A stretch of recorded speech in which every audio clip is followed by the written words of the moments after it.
Chers amis jeunes, chers frères et sœurs, bonjour. Je nous propose pour commencer ce topo de nous confier au secours de l'Esprit Saint, puisque c'est de lui qu'il s'agit, et à l'intercession de la Vierge Marie, notre Mère, épouse du Saint-Esprit. Au nom du Père et du Fils et du Saint-Esprit. Amen.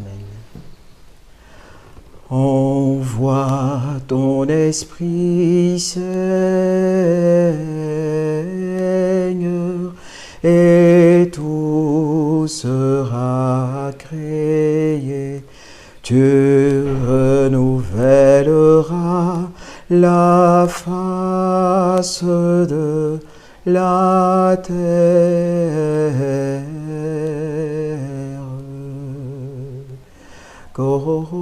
Koria shaira rera, indiria shaira rera, kombiria shaira rera ke.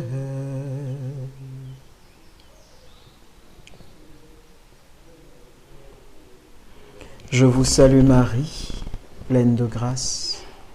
Le Seigneur est avec vous. Vous êtes bénie entre toutes les femmes. Et Jésus, le fruit de vos entrailles, est béni. Sainte Marie, Mère de Dieu, priez pour nous, pauvres pécheurs, maintenant et à l'heure de notre mort. Amen. Bonjour, frères et sœurs. Je vous partage en quelques mots, dans le cadre de la préparation à cette fête de Pentecôte qui est proche, ce petit topo sur l'effusion de l'Esprit Saint. Pierre Goursat, fondateur de la communauté de l'Emmanuel, en parlait en tant qu'une expérience de l'amour de Dieu qui vient enflammer nos cœurs afin que nous puissions le porter aux autres. Il y a donc une dimension personnelle et une dimension missionnaire dans la grâce de l'effusion. On ne peut parler de l'effusion de l'Esprit Saint sans se rappeler qui est l'Esprit Saint. Voilà. Il est dans la Sainte Trinité la personne amour, la personne don, la personne qui englobe et qui manifeste la puissance de l'amour qui se déploie entre le Père et le Fils. Nous disons Esprit Saint, et donc une autre de ses caractéristiques, c'est qu'il est esprit. Il n'est pas de chair, il est insaisissable. Jésus dit de lui qu'il est comme le vent qui souffle là où il veut. Et cela aussi touche à son aspect divin, à son aspect mystérieux. On ne peut le saisir, on ne peut le cerner. Il est notre Dieu puisque il reçoit avec le Père et le Fils la même adoration et la même gloire. Alors, le premier élément qui concerne l'effusion de l'Esprit Saint, le premier but, c'est que l'effusion de l'Esprit Saint est l'actualisation des grâces sacramentelles de notre baptême et de notre confirmation. Il paraît que Padre Pio a été baptisé le jour de sa naissance et pour lui, c'est la plus grande grâce qu'il a reçue dans sa vie. Et on sait que Padre Pio a reçu beaucoup d'autres grâces. Mais parce que le baptême est le sacrement par lequel Dieu nous marque par son Esprit Saint. Et l'Esprit Saint, dès cet instant, habite en nous.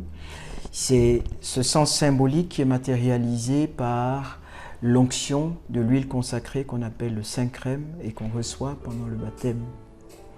La confirmation est l'achèvement de cette grâce baptismale au cœur de laquelle nous recevons la plénitude de l'Esprit Saint et ces dons qui nous permettent de vivre chrétiennement et de marcher vers la sainteté. Alors, puisque le jour de mon baptême et de ma confirmation, je reçois en plénitude l'Esprit Saint, je peux affirmer avec foi que je vis désormais avec lui.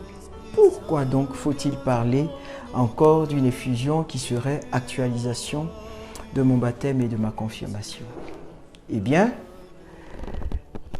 l'effusion de l'Esprit Saint peut être comparée à quelqu'un qui a un ordinateur avec plusieurs programmes et qui ne sait pas s'en servir. Et un jour, il trouve le mode d'emploi de ces différents programmes. Alors, son ordinateur qui ne lui servait peut-être que seulement pour rédiger des textes, va lui servir pour beaucoup d'autres choses encore. Alors, il redécouvre l'importance de l'ordinateur et il en profite, il en bénéficie 10 fois plus. En effet, nous expérimentons chaque jour que nous sommes chrétiens, nous sommes baptisés et nous sommes confirmés et pourtant, nous ne vivons pas encore vraiment de Dieu. Nous souffrons tellement dans nos chutes et nos rechutes dans le péché. Nous souffrons tellement à trouver la joie profonde de façon constante. Nous souffrons tellement dans notre vie de prière. Alors, l'effusion est un secours que Dieu nous apporte pour entrer de façon manifeste dans ces grâces qui en principe nous sont données depuis le jour de notre baptême. Donc c'est comme si le Seigneur vient éveiller toutes ces grâces en nous et les rendre agissantes par l'effusion de l'Esprit Saint. Alors, on peut se demander donc, pour pouvoir bénéficier de cette effusion de l'Esprit Saint, s'il ne s'agit que d'une simple actualisation. Eh bien, comme je le disais au début de notre topo, il y a aussi une dimension missionnaire. Alors, en plus de renouveler en nos cœurs et de les rendre actives, de les approfondir, les grâces de notre baptême, en plus de nous permettre de vivre de façon plus concrète ce qu'on appelle les vertus théologales, qui sont des dons qui appartiennent à Dieu lui-même et qu'il nous partage. Et vous savez, il s'agit de la charité, de l'espérance et de la foi. En plus de tout cela, donc, eh bien, l'Esprit Saint donne des cadeaux et des dons qui sont plus personnels. Ce que moi je reçois sera différent de ce que Edgar recevra, sera différent de ce que Déborah recevra. Et ces petits cadeaux, qu'on appelle des charismes, sont des dons spirituels qui sont ordonnés, c'est-à-dire qui servent à l'édification de l'Église, qui vont me permettre d'évangéliser plus facilement, qui vont me permettre d'adresser de façon plus efficace la parole de Dieu aux autres. Alors, nous voyons donc deux buts de l'effusion de l'Esprit Saint. D'abord, nous permettre d'avancer sur le chemin de notre vie chrétienne vers la sainteté en vivant pleinement des vertus théologales, mais aussi d'avoir les outils pour la mission. À ce niveau de notre topo, nous pouvons partager le fait que l'effusion est accessible à tous et qu'elle n'est pas quelque chose de bizarre qui appartient à un groupe de chrétiens un peu bizarre, juste les charismatiques ou quoi. Et pour le comprendre, je nous partage l'expérience de saints qui ont vécu l'effusion de l'Esprit Saint. On parle par exemple de Saint Philippe de Néri qui a vécu quelque chose d'assez extraordinaire. Il avait l'habitude de prier et de demander avec beaucoup d'insistance à l'Esprit Saint de se manifester à lui. Et puis un jour, pendant qu'il priait, eh bien, il a senti beaucoup d'amour. On parle d'une explosion de l'amour de Dieu dans son cœur, à un point où on dit que le cœur battait tellement fort qu'on pouvait l'entendre à l'extérieur. Il fait aussi l'expérience de la brûlure du cœur, cette expérience que cette Marguerite Marie va faire dans l'apparition du cœur sacré de Jésus apparaît le monial. Donc, il paraît que son cœur le brûlait tellement que depuis ce jour, il avait du mal à fermer sa chemise parce qu'il avait peur que ça prenne feu. Voilà. À côté de lui, il y a Sainte Thérèse de l'Enfant Jésus qui a fait une expérience beaucoup plus simple, qui peut nous sembler plus accessible. Elle était un peu capricieuse et un jour, à la fête de Noël, son papa, un peu fatigué de ses petits caprices, lui disait « Bon, c'est la dernière année où on va mettre les souliers à la fenêtre pour que le Père Noël vienne et tout ça, c'est des trucs des enfants. » Elle avait habituellement, quand c'est comme ça, elle pleurait. Mais pour la première fois, elle a retenu ses larmes et cette nuit-là, elle a ressenti une paix profonde qui l'a complètement guérie de ce repli sur elle-même et c'était son effusion de l'Esprit Saint. Voilà. L'effusion nous ouvre à l'amour et nous ouvre aux autres. Alors, quels sont les fruits de l'effusion de l'Esprit Saint? Eh bien, l'effusion de l'Esprit Saint nous donne d'expérimenter une fois de plus l'amour de Dieu. Elle nous permet aussi de faire une redécouverte de Dieu. Peut-être qu'après mon effusion, je vais plus comprendre qui est le Christ, qui est Jésus le Fils, la personne du Fils. Peut-être que je vais avoir une relation plus poussée avec l'Esprit Saint. Peut-être que je vais beaucoup plus m'ouvrir avec l'amour, à l'amour de Dieu, au regard d'amour du Père. Voilà, donc, nous permet de rencontrer et de découvrir quelque chose de particulier du Dieu Trinité que nous aimons et que nous adorons. Un autre fruit de l'effusion, c'est la soif de la prière.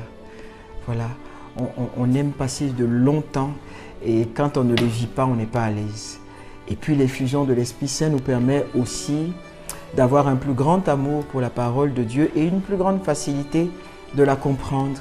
L'Esprit Saint vient à notre secours, en plus des commentaires de la Bible et tout cela, et nous donne des intuitions et des lumières sur ce que nous lisons pour que nous puissions vraiment vivre de la parole. Et puis quand on reçoit l'effusion de l'Esprit Saint, souvent le Seigneur nous donne la grâce de la louange et de la joie. Voilà un autre cadeau de l'effusion. Et puis l'effusion de l'Esprit Saint nous renouvelle aussi dans l'amour des autres et dans le zèle missionnaire. Elle nous ouvre et nous décentre de nous-mêmes. L'effusion de l'Esprit Saint, enfin, nous permet aussi de renouveler notre amour pour la Vierge Marie et elle nous donne de pouvoir nous ouvrir à cette présence maternelle. Alors, j'aimerais conclure ce petit topo. Voilà, il a été très bref. J'espère qu'il vous a donné quand même quelques éléments pour ne pas trop déborder et pour vous garder à l'écoute. Mais j'aimerais donc le conclure en précisant que cette expérience de l'effusion, eh bien, elle se fait de diverses manières. La prière de l'effusion, nous pouvons l'expérimenter et la recevoir dans le cadre communautaire d'un groupe de prière, d'un cheminement dans une communauté chrétienne. Mais nous pouvons aussi et nous sommes invités chaque jour à demander au Seigneur de nous permettre de vivre l'effusion d'amour de son Esprit Saint. Le catéchisme de l'Église catholique nous encourage à invoquer constamment le renouvellement de la présence de l'Esprit Saint parce que notre vie chrétienne se déploie en vivant avec l'Esprit Saint. Voilà. Et puis, j'aimerais aussi nous encourager à ne pas avoir peur, à ne pas nous regarder. Le Seigneur nous demande une seule chose pour que nous puissions vivre l'expérience de l'Esprit Saint, c'est de nous ouvrir à lui. De ne pas se demander « est-ce que je suis digne, est-ce que je ne suis pas digne ?» De ne même pas regarder sa situation de pécheur, mais de dire « Seigneur, je t'ouvre mon cœur, je t'ouvre ma porte. » Et pour finir, j'aimerais vous partager cette toute petite méditation qui est un extrait d'un très gros livre, mais très beau, qu'on appelle le journal de Sainte Faustine. Vous savez que Sainte Faustine est la sainte qui a reçu le message de la divine miséricorde pour nous encourager à avancer vers la sainteté puisque l'Esprit Saint veut faire de nous des saints. Ô mon Jésus, comme il est facile de se sanctifier, il faut simplement un petit peu de bonne volonté. Et si Jésus découvre ce minimum de bonne volonté dans l'âme, il se hâte de se donner à elle. Et rien ne peut l'arrêter, ni les fautes, ni les chutes, absolument rien. Jésus est pressé d'aider cette âme, et si l'âme est fidèle à cette grâce de Dieu, elle pourra en peu de temps parvenir à la plus haute sainteté qu'une créature puisse atteindre ici-bas. Dieu est très généreux et ne refuse sa grâce à personne. Il donne même plus que nous ne demandons.